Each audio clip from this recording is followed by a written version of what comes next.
This is a download from BFM 89.9, the business station. Good afternoon, this is Tech Talk and my name is Jeff Sandhu. An ethical hacker is a computer and networking expert who systematically attempts to penetrate a computer system or network on behalf of its owners for the purpose of finding security vulnerabilities that a malicious hacker could potentially exploit. It sounds pretty cool, doesn't it? Well, here with me today is CF Fong. He's the founder and also the executive director of LGMS. It's a penetration testing specialist in Malaysia.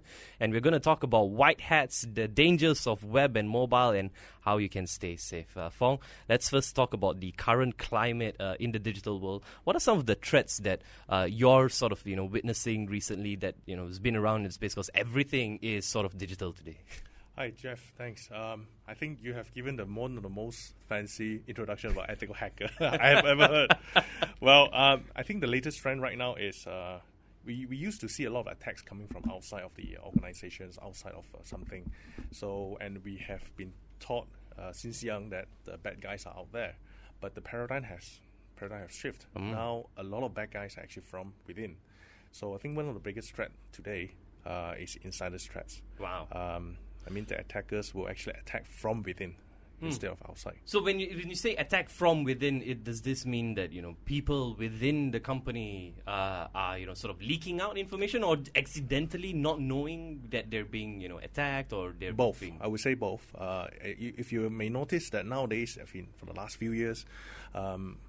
Have you ever received any spam mails that ask you to click on something? Yeah, I think just 5 minutes ago. Yeah, with the attachments and all that, right? So these are some of the ways hackers nowadays use to trick insiders, trick people who work within organizations to get infected with malicious software, malware, and from there, then they can connect into the organizations, bypassing all the parameters, controls, the firewalls, IPS, and all that. So that's how the trend is right now. And how busy are you? It's completely sleepless nights at the moment? Is this such like cybersecurity is really such a big thing that it is. Compared a few years ago, nowadays we receive more calls than before. Some of the things that we do is to assist our client to mitigate risk and also recover from the impact of attacks. So we do get a lot more calls compared with a few years back. Again, a lot of these attacks are not really done by human. You'll be surprised. A lot of these attacks are actually done by bots, robots, software, automated software, and all that. So, things are getting more and more busy. And these malwares, these bots, they are owned by a certain individual. Definitely. And it's very hard to actually sort of, identify where this individual is from when it comes from the web, because, you can basically lie anything. Exactly. Right. Yeah. So why is it important then to have these white hackers or ethical hackers? Well, ethical hackers is just like your healthcare consultants. Basically, what we do when we talk about hacking, right? What we do is actually we perform a vulnerability assessment on your systems, on your network, and from there it's like doing a health check. We tell you how healthy you are, what are the system loopholes that you're having, and what are the ways hackers can break into your systems. And from there, we also provide recommendations to help assist our clients to tell them, look, these are the loopholes, and these are the ways for you to fix the loopholes. I think, yeah. And what makes a white hacker or any hacker a white hacker or even a black hacker? Well, the difference, I think before we talk about the white and black, I think one of the ways that we always wanted to differentiate between the good hackers and bad hackers is that there is a term called crackers. It's a formal term to define a bad guy, people with bad intention, a cracker. So hackers basically referring to people with enthusiastic into technologies and like tear things apart and learn from it. So back to the question, the white hat and black hat. Basically, white hat are people like us. We are the good guys. We actually knows exactly what the bad guys are using, what they know and all that. Just that the way how we work, the ultimate outcome is totally different. The ultimate intention is totally different. So what we are doing is actually to assist our client to identify loopholes.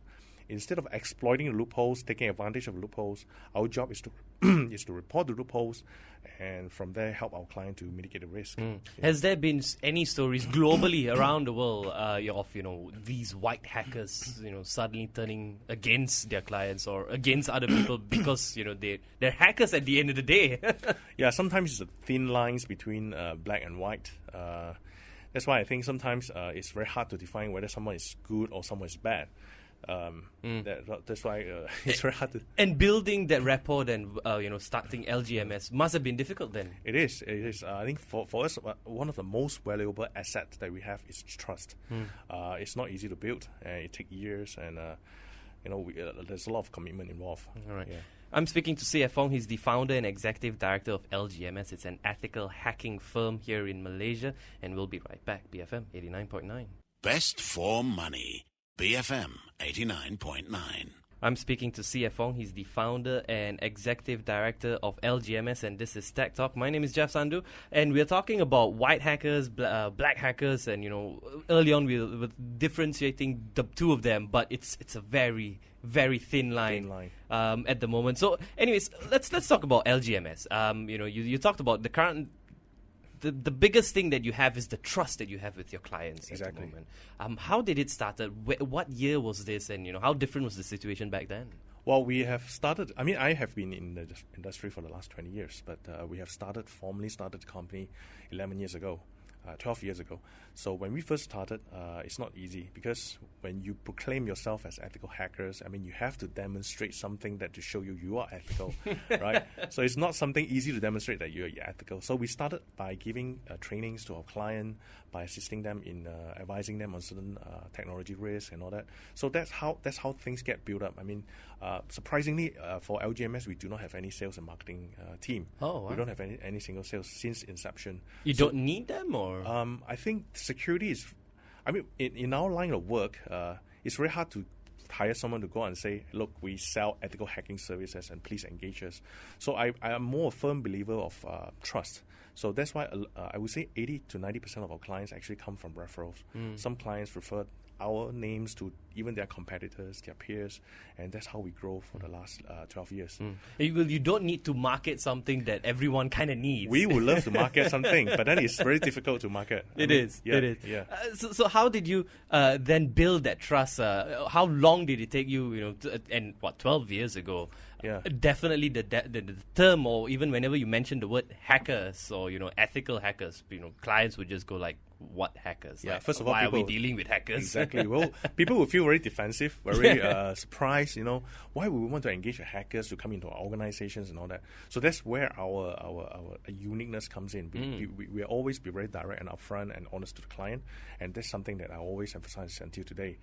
Because when someone engages us as a hacker to go into the organizations, basically they are more or less opening their doors to us. So for us, I think, again, do a good job and report everything that we have found, and do a good job. Now, what's your target market, your target industry? Like, I'm guessing these are, super sensitive kind of industry that you work with. Yes. Right? I can say that because LGMS today is considered the largest professional ethical hacking firm in Malaysia.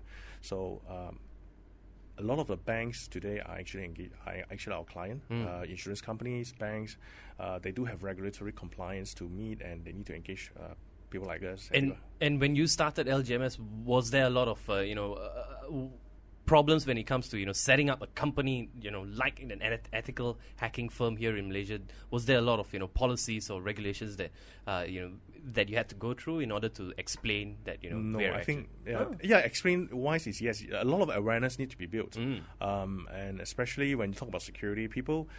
I mean, being Malaysian, we are more like reactive. When things didn't happen, we don't really bother about things, right? So I think one of the major challenge we have when we first started the company is how to educate, the users, the client, that they need to do a health check before disaster strikes, before the real hackers actually attack them.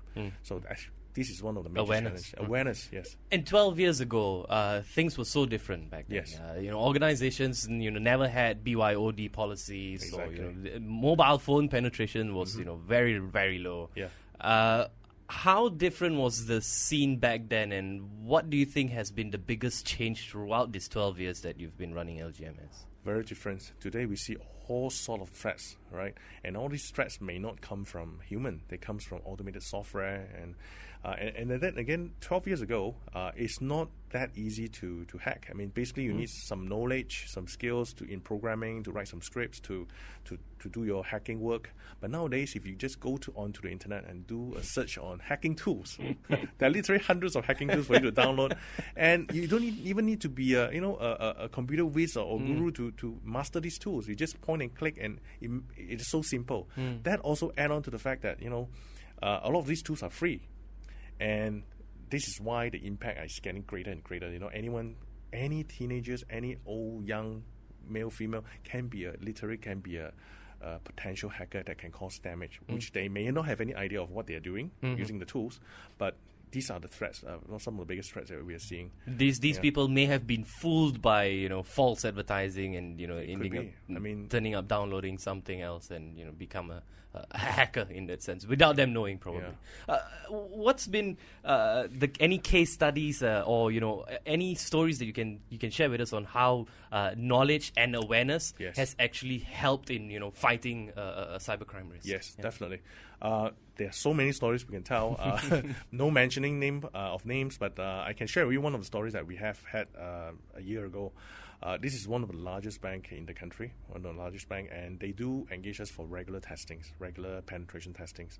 So as part of the regular penetration testing, we also help them to create simulation attacks in a way to test their responsiveness against attacks. So, and being one of the largest financial institution in the country, one of the largest, and most likely they have all these defense in-house already. They have endpoint protection systems, they have antivirus, anti-malware, anti-spam, whatever anti-thing you call it. They have it all, right? So one of the things that we would like to test is the human response, because ultimately human is still responsible for tackling the attacks and all that, right? Regardless of what kind of technologies you have. So we come up with a simulation test where we develop a malware, and that particular malware is intended to bypass whatever defense that they have. So, example, they're using X brand of antivirus, they're using Y brand of anti-malware. So we develop a malware specifically to bypass all these controls. And true enough, when we deploy the malware into the network, of course the malware is not going to erase the server or do any damage, but just a proof of concept. When we deploy the malware into the network, nobody responds to the attacks. And the malware starts spreading, starts sending packets out, start connecting back to our server, back to our command and control center, and we can take control of their systems and all that, and nobody knows about it. Wow. And to them, it's a great lesson learned. Yeah, because a lot of the time we depend on technology. We, invested so much into technologies, but how effective are these investments? And that's where you come in and sort of really justify their the steps that they are taking in order to protect. That's where the awareness needs to be brought in, and from there onwards, I think they beef up the security so much, and instead of just relying on technologies, the human factor is much more better than before. You mentioned early on, 12 years ago or so, it's much harder to hack into something, right? Yeah. Because I think a lot of the technologies back then had a reliance of a lot more human interaction, a lot more human touch, instead of everything being automated, which is what's happening today. Everything seems to be automated. Machines talk to machines instead of humans and all, right? Has this sort of made it easier for people to hack into devices? Has technology sort of made us more vulnerable? Yes. It's just like let me give you one example. Let's say 10 years ago, someone asked you to bank in some money into their account. That person will call you or send you a text message. But today, you will probably receive an email claiming from someone who asked you to bank in money, and this email will appear to come from a legit source. So the medium, the way how we communicate is totally changed. Example, when you call someone, you expect someone will pick up the call, and if someone didn't pick up the call, you would expect someone to return the call as soon as they can. So that kind of patience that we have, that kind of the way how we interact with technology is totally changed. Same goes with security. And with the advent of Internet of Things, it's coming into play. How much of a risk does this present? Because then everything is going to be connected from your clothes to your microwaves to your fridge to your watch, everything. Yes, I think I'm not sure whether you noticed or not. I mean, a lot of our TVs today are actually Internet of Things. They're actually connected to the internet, and some of these TVs comes with a camera, and these cameras also connected to the internet.